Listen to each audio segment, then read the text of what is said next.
नमस्ते प्रिय विद्यार्थियों।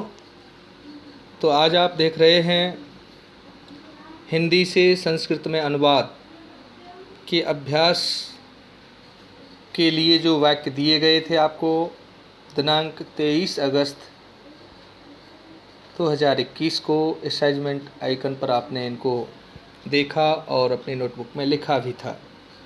तो हमारा उद्देश्य देखकर लिखना ही मात्र नहीं था। अब हम जो आपने लिखा है उसके बारे में आपको समझाना चाह रहे हैं कि किस तरह से हम हिंदी से संस्कृत में अनुवाद कर सकते हैं। यह कार्य रचना के तहत आता है, अनुवाद कार्य, और मैं इन वाक्यों के माध्यम से आपको अनेक आधारभूत संस्कृत की जानकारी, संस्कृत के नियमों की जानकारी भी देता रहूँगा और आप समझेंगे। सबसे पहले संस्कृत में अनुवाद करने के लिए, हिंदी से संस्कृत में अनुवाद करने के लिए संस्कृत व्याकरण के नियमों, शब्द व धातु रूपों का ज्ञान अति आवश्यक है। तो मैं आपके लिए कुछ प्रमुख नियम बताना चाहता हूँ जिसकी सहायता से आप सरलता से संस्कृत में अनुवाद करने में सक्षम हो सकेंगे। पहला नियम है, सर्वप्रथम हिंदी वाक्यों के शब्दों को शुद्ध हिंदी में परिवर्तित कर लेना चाहिए। तो हमारे यहाँ ये शुद्ध हिंदी में वाक्य हैं, क्योंकि हिंदी भाषा में अन्य भाषाओं के शब्द भी प्रचलित हैं तथा कतिपय देशी प्रांतीय बोलियों के शब्द भी हैं। संस्कृत में ऐसे शब्दों का अनुवाद करते समय पहले उन्हें शुद्ध हिंदी वाक्यों में परिवर्तन कर लेना चाहिए। ऐसा करने से अनुवाद करने में आसानी होती है, क्योंकि हिंदी के प्रसिद्ध शब्दों के आगे संस्कृत की विभक्ति प्रत्यय जोड़ देने से वह संस्कृत का वाक्य बन जाएगा। प्रिय छात्रों, हिंदी के शब्द ज्यों की त्यों संस्कृत में नहीं लिखे जाते। एक भी शब्द ऐसा नहीं है जो ज्यों की त्यों आता हो, उसमें कुछ प्रत्यय लगता है या कुछ उसमें अलग से हमको जोड़ना होता है, फिर वो संस्कृत का मूल शब्द बन जाता है। देखिए, उदाहरण के लिए, वह मैले कपड़े पहनकर इधर उधर घूमता है। इस वाक्य को पहले इस प्रकार हम बदलेंगे कि वह मलिन वस्त्र पहनकर व्यर्थ ही उधर उधर घूमता है। अब इसका सरल अनुवाद हो जाएगा जैसे, स मलिनानि वस्त्राणि परिधाय व्यर्थमेव इतस्ततः भ्रमति। कुल मिलाकर के हमें पहले हिंदी के वाक्य को शुद्ध करना होता है। दूसरी बात सुनिए, अनुवाद करने से पहले ये देखना चाहिए कि वाक्य किस काल का है तथा वाक्य में कर्ता किस पुरुष तथा किस वचन में है, क्योंकि संस्कृत में कर्ता के अनुसार ही क्रिया का निर्धारण किया जाता है।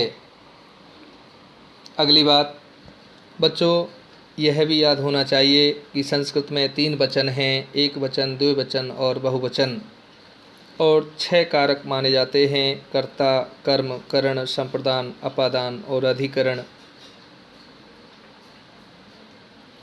संबंध और संबोधन यद्यपि कारक नहीं होते हैं, फिर भी शुभता की दृष्टि से इन्हें भी कारकों में गिन लिया जाता है। चौथी बात, कर्ता का जब हम निर्धारण कर लेते हैं तो उसके बाद यह निश्चित करना चाहिए कि वह किस लिंग का है, पुल्लिंग का, स्त्रीलिंग का या नपुंसक लिंग का, क्योंकि जिस लिंग का कर्ता होगा उसी के अनुसार उसके विशेषणों में भी विभक्तियों व शब्द रूपों का प्रयोग होगा।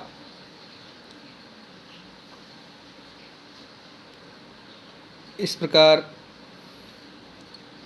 पांचवी जो बात मैं आपको बताना चाह रहा हूँ, धातुओं के आगे प्रत्यय जोड़कर क्रियापद बनते हैं।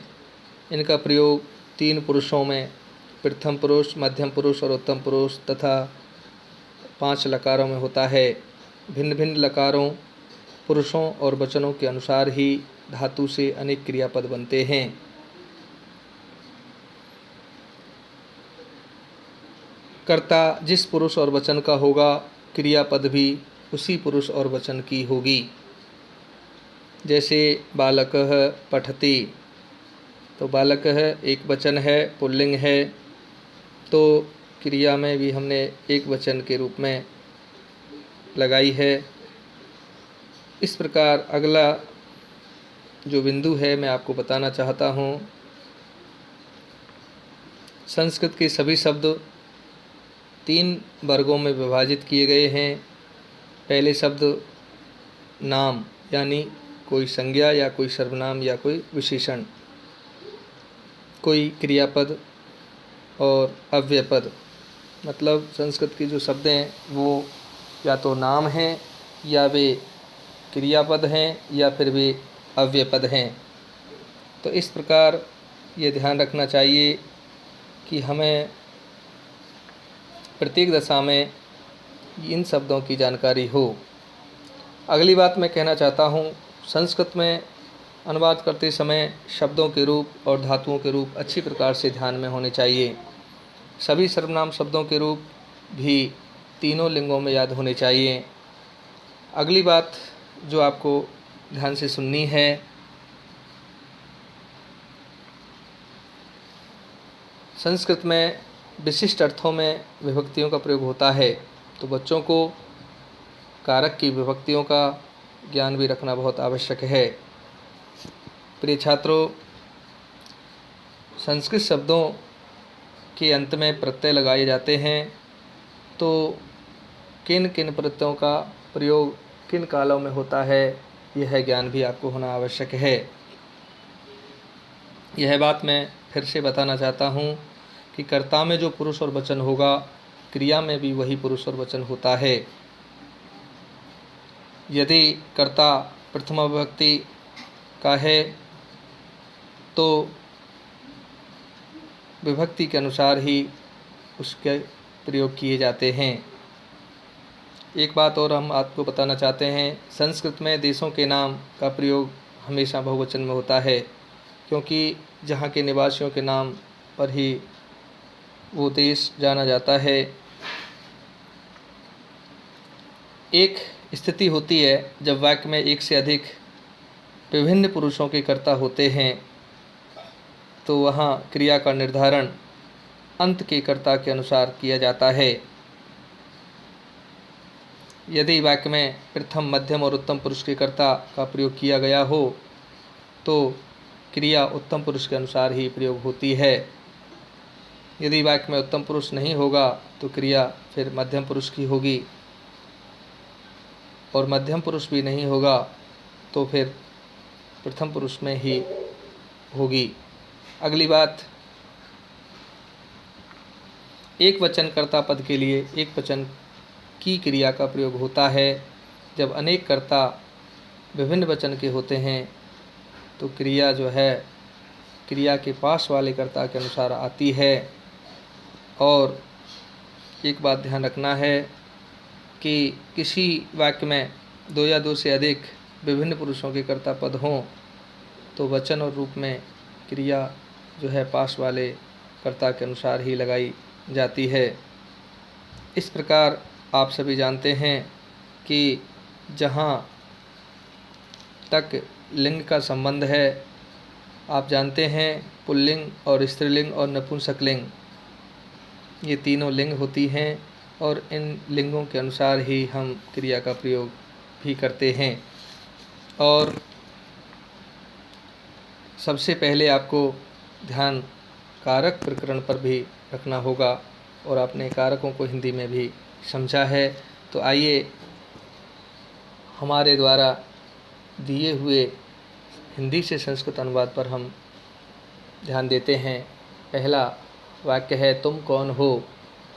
तो यह वाक्य प्रश्नवाची है और इसे हम परिचय के रूप में भी जान सकते हैं। तुम कौन हो, तो तुम करता है, तो तुम जो करता है वो मध्यम पुरुष का है, तो मध्यम पुरुष के अनुसार ही मध्यम पुरुष की क्रिया प्रयोग होती है। जैसे तुम को संस्कृत में त्वयम कहते हैं, कौन को कह कहते हैं, और हो मतलब 80 मध्यम पुरुष में असी, अस धातु से असी शब्द बनता है। आपने जब धातुओं के रूपों को समझा था तो उसमें सबसे पहले प्रथम पुरुष फिर मध्यम पुरुष, तो ये मध्यम पुरुष का कर्ता है, तो यहाँ असी का प्रयोग हुआ है।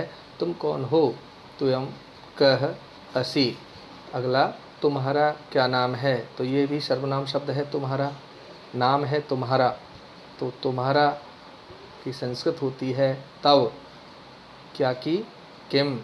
नाम है नाम, मतलब तुम्हारा क्या नाम है, तव किम नाम, इस तरह संस्कृत में बोला जाएगा।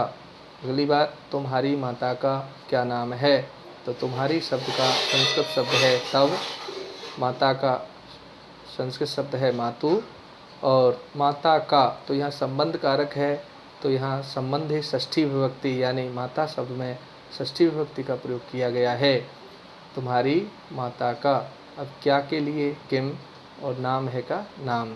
ठीक है, प्रश्नवाची शब्द हैं सभी, प्रश्नवाची वाक्य हैं, तो संस्कृत में भी अंत में प्रश्नवाची चिन्ह आप देख रहे हैं। अगला वाक्य है, तुम्हारे पिता का क्या नाम है, तो इसका तब पितु किम नाम, तो यहाँ भी पिता का संबंध कारक है, तो संबंधित षष्ठी, यहाँ षष्ठी विभक्ति का प्रयोग होता है, तो पितुहु।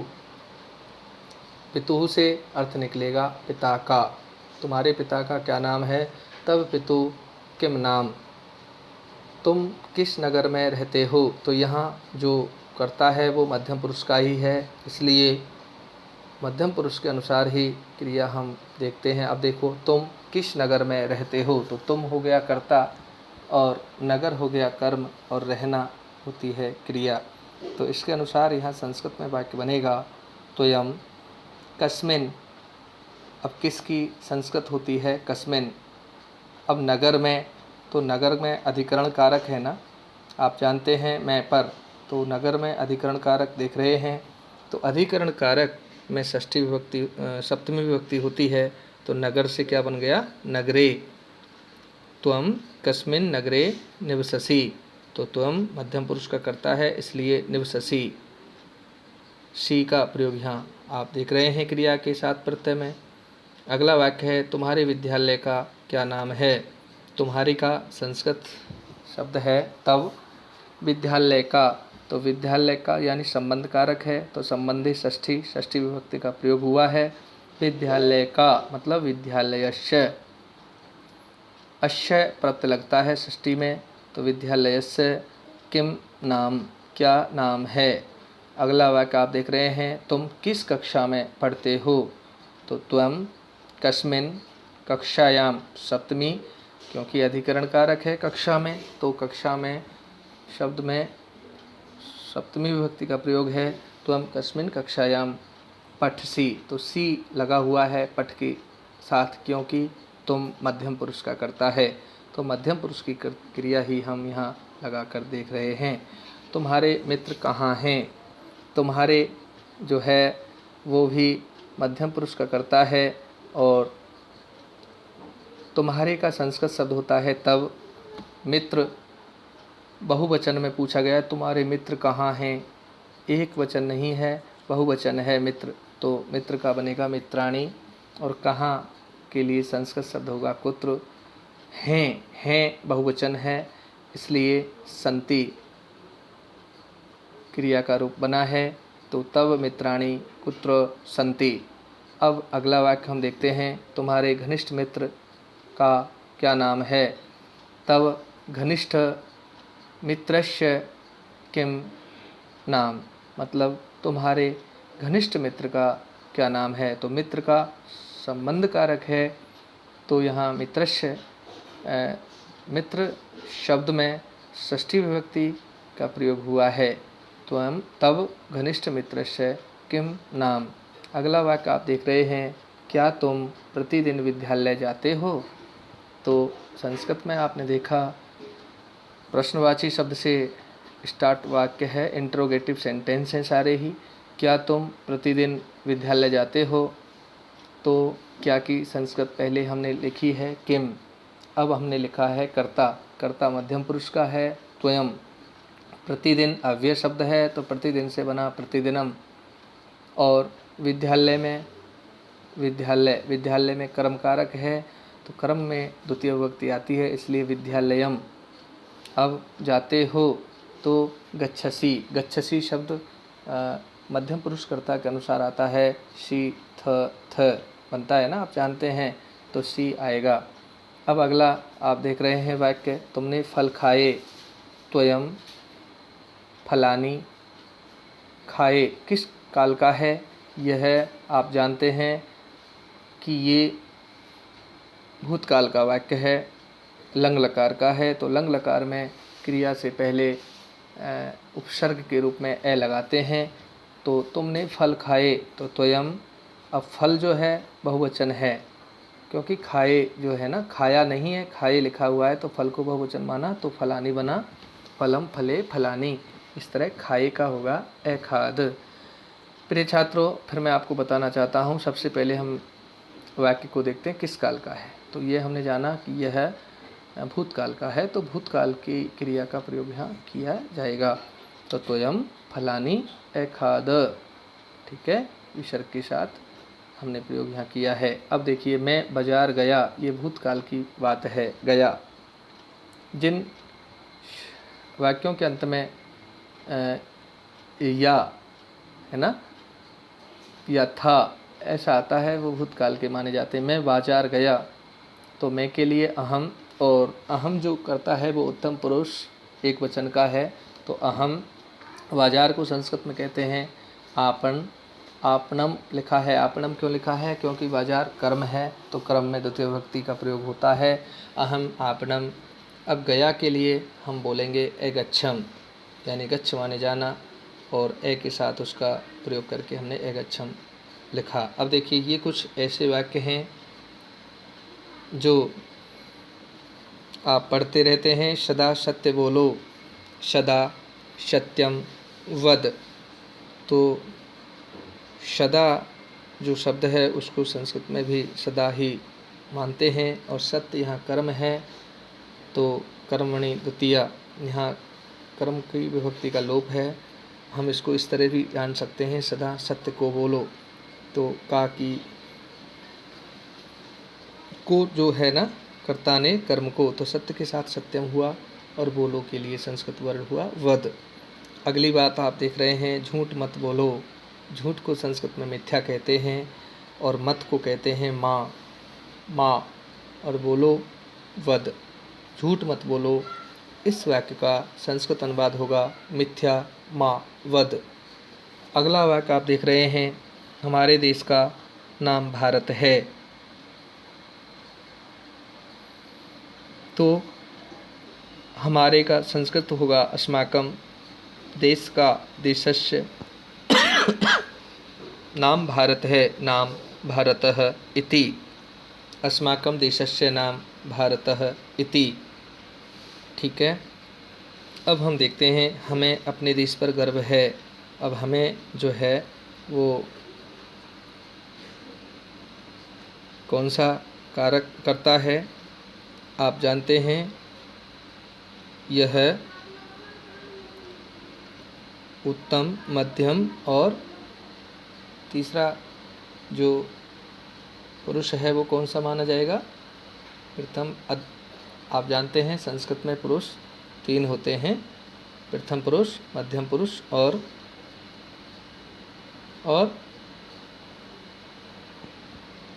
आपको हमने पुरुष का जब ज्ञान कराया था उस समय ध्यान होना चाहिए कि पुरुष संस्कृत में सबसे पहले प्रथम पुरुष, मध्यम पुरुष और उत्तम पुरुष।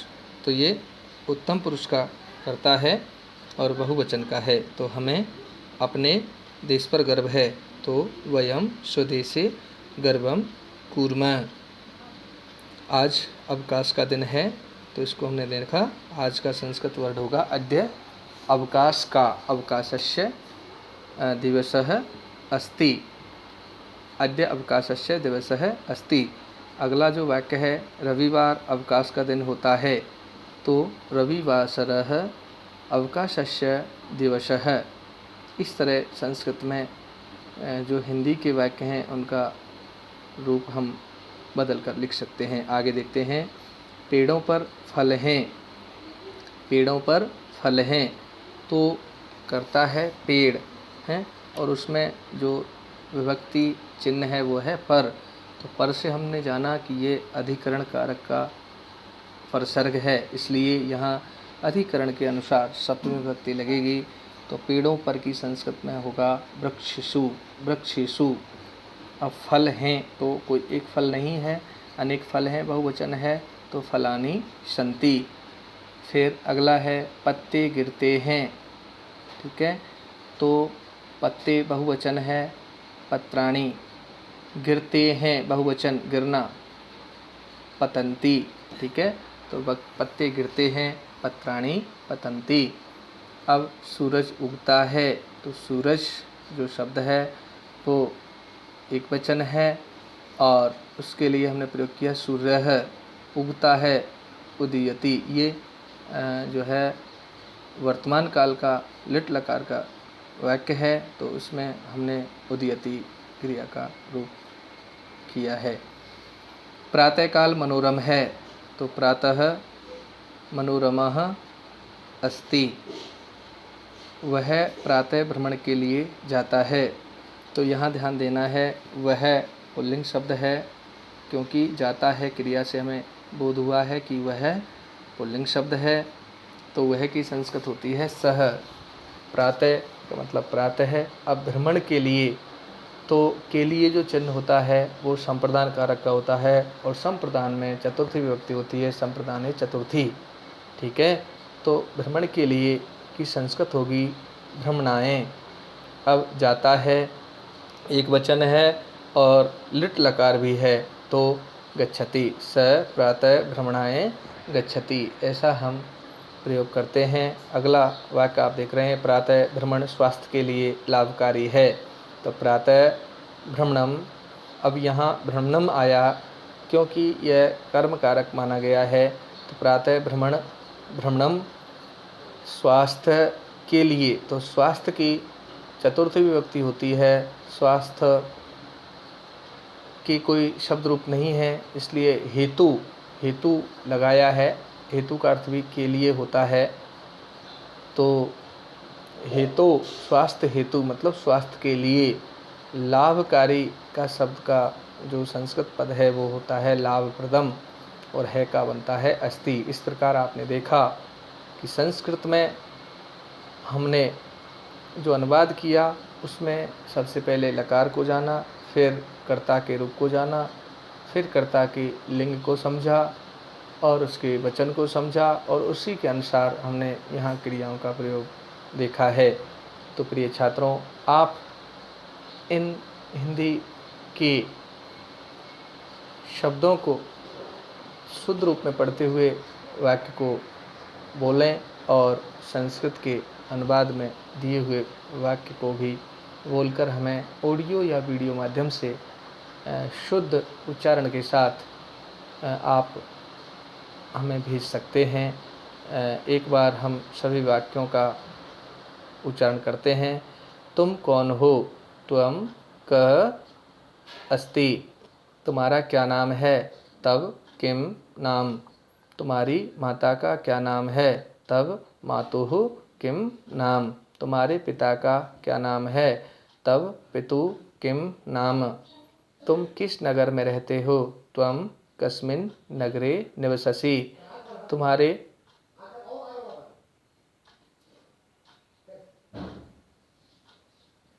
विद्यालय का क्या नाम है? तव विद्यालयस्य किम नाम। तुम किस कक्षा में पढ़ते हो? त्वम कस्मिन् कक्षायां पठसि। तुम्हारे मित्र कहाँ हैं? तव मित्राणि कुत्र सन्ति। तुम्हारे घनिष्ठ मित्र का क्या नाम है? तव घनिष्ठ मित्रस्य किम नाम। क्या तुम प्रतिदिन विद्यालय जाते हो? किम त्वम प्रतिदिनं विद्यालयं गच्छसि। तुमने फल खाए? त्वम फलानि अखाद। मैं बाजार गया। अहम आपणम अगच्छम। सदा सत्य बोलो, सदा सत्यम वद। झूठ मत बोलो, मिथ्या मा वद। हमारे देश का नाम भारत है। अस्माकं देशस्य नाम भारतः इति। अपने देश पर गर्व है, हमें अपने देश पर गर्व है। वयम स्वदेशे गर्वं कुर्मः। आज अवकाश का दिन है। अद्य अवकाशस्य दिवसः अस्ति। रविवार अवकाश का दिन होता है। रविवासरे अवकाशस्य दिवसः। पेड़ों पर फल हैं। वृक्षेषु फलानि सन्ति। पत्ते गिरते हैं, पत्राणि पतन्ति, सूरज उगता है, सूर्य उदयति, प्रातःकाल मनोरम है, प्रातः मनोरम अस्ति। वह प्रातः भ्रमण के लिए जाता है, स प्रातः भ्रमणाय गच्छति। प्रातः भ्रमण स्वास्थ्य के लिए लाभकारी है, प्रातः भ्रमणम स्वास्थ्य हेतु लाभप्रदम अस्ति। इस प्रकार आप अपने घर में माताजी, पिताजी या भाई बहनों की सहायता से उनसे कहें कि आप हिंदी वाक्य बोलिए और हम उनका संस्कृत वाक्य आपको सुनाएंगे। इस तरह से दो के बीच में यह कार्य अगर होगा तो आपको अपनी स्मरण शक्ति यानी आपके अंदर जो सक्षमता, प्रवीणता, कुशलता जो जागृत होगी संस्कृत के प्रति, आप इन्हें याद करें और सुन करके संस्कृत में अनुवाद को बोलते हुए हमें ऑडियो या वीडियो माध्यम से भेजने का कार्य करेंगे। आज इतना ही, धन्यवाद।